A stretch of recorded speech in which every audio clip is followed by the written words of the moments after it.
কিরম তে বলে আতো ভেঙে না বলে কবরস্থানে পাঠাইছে কিরা আব্দুল্লাহ কইলো কারা তো ব্যাংকে কবরস্থানে পড়াইছে তোমারই আমার হ্যাঁ। এই কথা কেডা কইছে আব্দুল্লাহ কইছে আব্দুল্লাহ কইছে কার কাছে কইছে আমার সামনে কইছে সত্যি কইছে হ্যাঁ।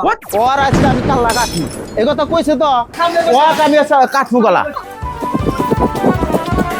ওক আমি আচ্ছা খাইছি রে আব্দুল্লাহ ওক আমি আচ্ছা খাইছি ওই তুই কোন সাহস আমার আত্মা ভাঙ্গা কবরস্থানে পড়াইছিস ক আমি তোর কাল্লা কাটমু কারা কাছে তারে ওই তুই কিসের নিকে আমার আত্মা ভাঙ্গা কবরস্থানে পাঠাইলি এই আর- ওই তুই কবরস্থানে পাঠাইলি আমি তোর কাল্লা কাটমু চিল্লাস না। আমি তোর কাল্লা কাটমু কিসের চিল্লাস না। ছিলাবো না তোর কারা তুই কইছে? আমার আত্মা ভাঙ্গা কিসের নিয়ে কোন সাহসে কবরস্থানে পাঠাইলি তোর কারা কইছে তোর কিসের নিয়ে কইলি মাইদুর কইছে এই কথা মাইদুর কইছে। আমি তোর কাল্লা কাটমু আজকে আমি তোর কাল্লা কাটমু আমুকে তুই কোন সাহসে আমার আত্মা ভাঙ্গা কবরস্থানে পাঠাইলি কর। ভালো করে কই এই কর। বলছ না তুই তুই কিসের ভালো করে কর কি আছে তোর এই শালা এটা কি দেখছ একবার শালার একবার দুই মেয়ের শেষ করে সাম্বার করে সামস না এই কারা কইছে তোরে হ্যাঁ কারা কইছে মাইদুল কইছে মাইদুল গেছে হ্যাঁ শালা এটা কি দেখছ তুই চুরি না সর না মারবার নিগা একবার খুলি উড়ে আলাম শালা তার আত্মা তার হাতেই রয়েছে না হ্যাঁ এই শালা তুই মাইশের কথা না কান্দাস ये सब क्या देखना पड़ रहा है अच्छा है मैं अंधा हूँ